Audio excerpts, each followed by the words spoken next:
It is Monday, October the 26th, 2020. And we're going to do things a little bit different this week. We haven't done a podcast in a while. Most of the season so far, Monday nights, we've been looking back. I've been writing, but looking back at the previous week for Tennessee and then looking ahead to the next game. But I figured with the bye week coming up, we can try something different this week. Like I said, I hadn't been a podcast in a while, but let's jump back into it. So we're going to start, obviously, with Tennessee getting crushed by Bama for now the 14th year in a row. No signs of that stopping anytime soon. Last year, unfortunately, was probably going to be the closest we'll be for a while. And again, JG started, and shocker, we got hammered. We've seen it over and over and over and over and over again for what feels like a decade now. You know what you're going to get with him. You know he's very average. He's consistently inconsistent, and you know that you're about a 5 and in a normal year you're anywhere from what would that be, a 4 and 8 at best, 7 and 5 team. You're about a 500 ball club when you're looking at Jarrett Garantano. And obviously this year it's not a normal year. You had limited prep time. The schedule's significantly harder because you don't get your UT Martin or your Austin P or anything like that. You didn't have spring practice. You didn't have fall camp, really. So it's a tougher schedule. You know what you're going to get, and it's just not good. And hopefully this is the last year of him. Hopefully he doesn't take advantage of this season not costing him eligibility. I'm not going to hold my breath on that, but that's what I'm hoping anyway. Not to just beat him up too much because I've done that enough over the last 3 or 4 years. But I mean, you know what you're going to get with him. You're not beating Alabama with him. You waved the white flag before kickoff when you started him. It was a beatdown. I don't want to focus too much on the game specifically, just because it was such a beatdown. The play calling to me was really brutal. You were calling that game, offensively speaking, you were calling that game like you were just trying to not get embarrassed. It's like the coaching staff didn't even for 1 second think they could win the game, and it was evident by how they were calling the game. And I do think a lot of that is because they don't trust Jarrett Garantano. I mean, I don't trust Jarrett Garantano, but it's a side effect or a symptom of the bigger problem. When you can't trust your fifth-year quarterback and you're a third-year head coach and you're still rolling with a guy that's been on campus for 5 years and you still can't trust him, that's just a symptom of your program not being where it needs to be. And it's easy to beat him up because it's obvious. If there was somebody competent at quarterback, it does feel like this team would be better. The ceiling would definitely be higher, but the fact that there's not somebody better is a real knock on the coaching staff and a real knock on where the program is 3 years into the Pruitt era. And with the quarterback, I do think Harrison Bailey is the quarterback of the future. And I completely get and honestly agree with him not playing right now. You can't start a true freshman when there was no spring practice because of COVID, very limited fall practice, no non-conference. There were no Austin P games. There was no easier games to get him some reps in. You jump straight into an SEC schedule, and you won your first 2 games. I wouldn't say the Missouri game was rather an easy victory. South Carolina, nothing about that was easy, and you're 2-0, so you're not really looking. I mean, I was talking about wanting a quarterback change, but you're not going to change quarterbacks when you're 2-0. Then you go into Georgia, you're winning at halftime, and then when things fall apart, you're not going to throw a true freshman out there. His first snaps ever at Georgia. That's not going to happen. The Kentucky game was miserable. You were out of the game by halftime because of your starter, and Harrison Bailey did get to play, which honestly kind of surprised me. But then you're not going to start Harrison Bailey his first start against Alabama. So I get why he hasn't seen the field much. And to be honest, I kind of agree with it. But what I don't agree with is what they're doing with Maurer. You saw him last year come in and light a spark, not just with the offense, but with the whole team. He started that Alabama game. Obviously, everybody remembers the way Jarrett Garantano went rogue with the quarterback sneak on the goal line and fumbled it, and that ended any chance Tennessee had there. But Maurer started that and had him in the game, and he really fueled the comeback last season. But then this year, he all but disappeared until Saturday. Even in the Kentucky game, he obviously wasn't the backup quarterback. J.T. Shrout was the backup quarterback, and then you went back to J.G. after Shrout with the one drive, and then you completely skip over Maurer and went straight to Harrison Bailey. But then this week, Maurer was the number 2 quarterback. I don't understand what's going on. Is there even a plan, or are you just going with the flow on the sidelines? Because it's sure from the outside looking in, it doesn't look like there's much of a plan when it comes to quarterbacks. I got a little bit off track there, but kind of get back to the game a little bit. Kind of getting back to your hands being tied with Garantano as your quarterback. It was never more evident than early on in that game. Tennessee was down 14-0. They had a real chance to put the ball in the end zone, and on 4th and short, you're playing Alabama. You know their offense is going to score. You need a touchdown, and they kick the field goal to make it 14-3. And what that does, that proves that you don't trust your quarterback and you don't trust your offense. That call right there was coaching to not get blown out. That was not coaching to try to win the game. If you're trying to win the game, you realize you have to get a touchdown there. You have to make it 14-7, and you have to just pray for some way to go on and get a stop and to stay in the game. That 14-3, that was all. We're going to get blown out. Let's go on and get something on the board, and let's just not get embarrassed. And 3 years into your time on campus, that cannot happen. It just can't. This is the University of Tennessee. You don't play to not get blown out. You need to play to win. And then another just head-scratching moment was Tennessee got a turnover. I think they forced a fumble, took over at about the 50-yard line. Perfect chance to throw deep a couple times. The quick change, throw deep, try to score. What do? They run the ball 3 straight times, go 3 and out, and then punt the ball. I mean, if there's one thing Jarrett Garantano's been able to do, it's throw the ball deep. You have a tailor-made situation for him to throw the ball deep, and you don't do it. You run the ball 3 times and you punt.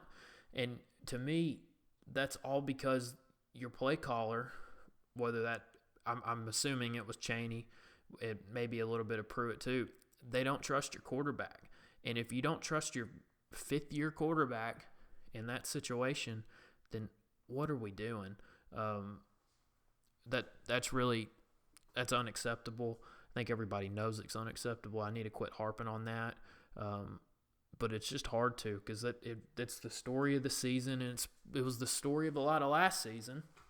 And Tennessee was able to overcome that, but it all came with the benching of Garantano. But yeah, I don't know. I do think Harrison Bailey is the quarterback of the future. It's gonna be interesting to see what Maurer does. Does he leave after this year? Does he stay? I'd be willing to bet a whole lot of money J.T. Shrout leaves for sure. I'm hoping Garantano isn't welcome back. I'm not holding my breath on that.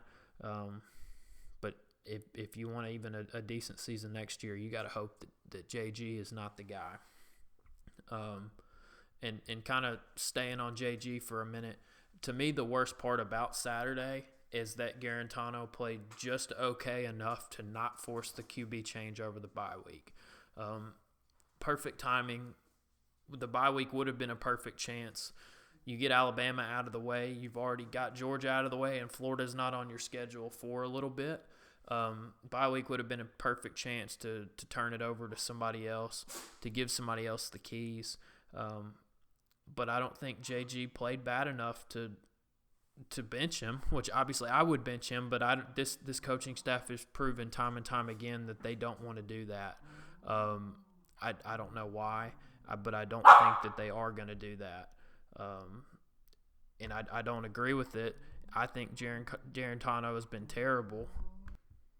And I think part of that too, part of the reason that Garantano didn't play bad enough to get benched is because the play calling didn't ever give him a chance to do anything risky enough to do something boneheaded. And it's just not okay for your fifth-year quarterback to still be playing like that. But I want to get positive for a little bit, if that's possible. But I'm going to try. We're only one game short of what we thought we would be here at the halfway point. That Kentucky loss was terrible. No excuse for that. It was brutal, and it may have been worse than the Georgia State loss last year. But the Georgia loss and the Bama losses were expected. You were hoping to not get beat as bad as you were, at least by Bama. But they were expected. They were losses that everybody knew coming into the season would be losses. You beat South Carolina, which a lot of people had as a toss-up, and you beat Missouri. But you're about where you were supposed to be right now, probably one game under, just because Kentucky very well could have been a loss, but it shouldn't have been the way it was.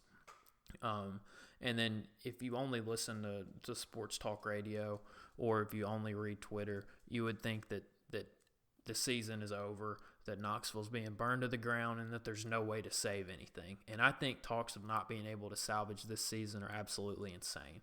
The schedule lightens up a little bit. It's not just a cupcake schedule, but it does lighten up a little bit. Arkansas is very beatable. They have a very good defense, which is not bode well for this offense. It's been anemic, but they are beatable. It is still Arkansas. They're way better than they were, but it's still Arkansas. Then you have Texas A&M, and I think Texas A&M's overrated. I don't think Kellen Mond is that good. Right now, they're number 8 in the country. I definitely don't think they're a top 8 team. So it'd be a tough game, but if you somehow win that game, that's a huge resume booster because you get credit of beating a good team like that, when in all reality, I don't think they're that good. Then you have Vandy, which is the last game on the schedule that I think is an automatic win, that you go into it thinking if we win this one, then it's time to burn it all down. You lose that one, and it's a disaster. And it's going to be a long off season for Tennessee. And then you have Florida at home to end the season. And if you could somehow beat Florida to end the season, it would completely wash away the sins of the last 3 weeks. If you drop one of those games and you win the other 4, you go 4-1 down the stretch, and one of those 4 is Florida. That completely erases the last 3 weeks. Tennessee ends the season with all the momentum, and you have an exciting offseason on Rocky Top. So the talks of not being able to salvage this season are absolutely insane, and they need to stop. Now, the problem is going 4-1 down the stretch, or even really 3-2 down the stretch, it's much more likely if you make a quarterback change. And I'm done. I've given up hope on a quarterback change. I think the only way we do get a quarterback change is if Garantano gets hurt, which I don't want that. I don't like the kid, but I don't want him to get hurt. Or if maybe Arkansas, maybe Texas A&M, whoever it is, he comes out and just gets blasted like he did against Kentucky, and then it's a mid-game quarterback change. I think that's the only way that you get a quarterback change this year. So if you're wanting a quarterback change, you might want to hope for disaster, because I think that's the only way we're going to get it. But everybody talking about firing Pruitt, that's all got to stop. I still believe in Pruitt. And hopefully you do too, because he's not going anywhere. You better hope he gets it turned around. COVID killed the budget. We just gave him an extension because that's the typical Tennessee thing to do, is to give a guy an extension and a raise when absolutely nobody's trying to hire him from out from under you. It makes 0 sense, but that's what we do at Tennessee. He just lit on fire $1.3 million by firing Brumbaugh, the defensive line coach, last week for no reason at all. The D-line hasn't been the problem. In fact, the D-line has your highlight of the season with that goal line stand in the second quarter in Athens. I don't get it. Firing your D-line coach was like your roof's leaking, so you're going to replace the faucet. It makes absolutely no sense. But that's what he did. That's what we do at Tennessee. But all that aside, I still believe in Pruitt. I am a little discouraged from the past few weeks, just like everybody is. a couple of his quotes have looked like Butch Jones quotes. I definitely don't see where the gap is closing, like he said. 3 years into the gap closing, I would hope it shows on the scoreboard a little bit, but so far it hasn't. But you better hope he gets it turned around because there's no money to buy him out.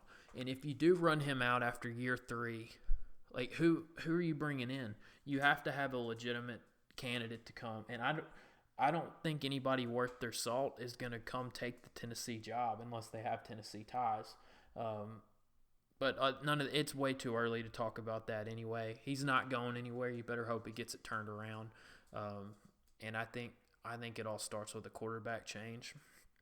But unfortunately, I don't think we're going to get the quarterback change, even though right now would be the perfect time for a quarterback change. It's not going to happen. So I know started real negative there. Tried to get positive for a little bit and kind of got a little more negative to end that. But now we're going to go to something that's definitely going to be positive, and let's look at basketball real quick. This Tennessee basketball team is going to be fun. This should be one of the best teams, if not the best team in school history. The season's supposed to start about a month from now, actually, but the non-conference schedule is looking a little rough. We got news today that the bubble in Orlando was canceled. I know a lot of the Thanksgiving-ish tournaments, early December tournaments, we're going to go to Orlando for a bubble, kind of like the NBA did. Those were all canceled this morning. So there's going to be a lot of scrambling to find some non-conference games for a season that's supposed to start in a month from now. A lot of scrambling. All we know so far is that Tennessee plays Kansas in Thompson Bowling Arena on January the 30th as part of the Big 12 SEC Challenge. That's all we know so far. It kind of is a shame that is during a COVID year because you're not going to have a full crowd if you have any fans. But still, anytime you get Tennessee and Kansas, it's going to be fun, especially with the roster Tennessee has. So looking forward to basketball. Hopefully we get a schedule sometime soon. With the news that came out today, I wouldn't be surprised at all if the start of the season gets delayed a little bit, at least for some teams, just because you got to piece together a non-conference schedule with all the COVID protocols, and the season's supposed to start in a month. That's not going to be easy. It's not going to be fun, but I'm hoping they get it done. Whatever happens, though, you got to salvage at least the SEC portion of the schedule, because if not, it's going to be a shame. This Tennessee team's going to be too good to not get to play a real season. But that's something to look out for. Hopefully the schedule comes out soon. Last thing before we end this, this is the last Saturday without legal sports betting in the state of Tennessee. Online sports betting will officially be allowed to operate starting on November 1st, which is Sunday, which means this Saturday is the last time that you would have to use an offshore sports book if you wanted to gamble in the state of Tennessee. So with having said that, there's some games that I'm looking at this weekend. There's only 2 that I've already pulled the trigger on, but there are a couple more that I've got on the radar. The first one, my favorite one of the weekend, is Boise State -10 at Air Force.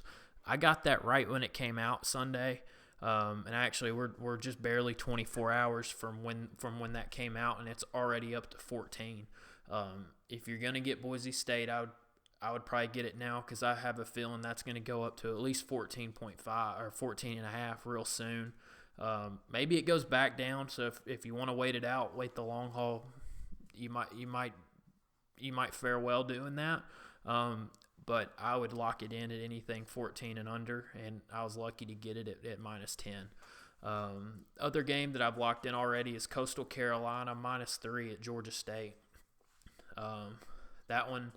Coastal Carolina's been awesome. Georgia State's been good. Yeah, it's the same Georgia State that beat Tennessee last year.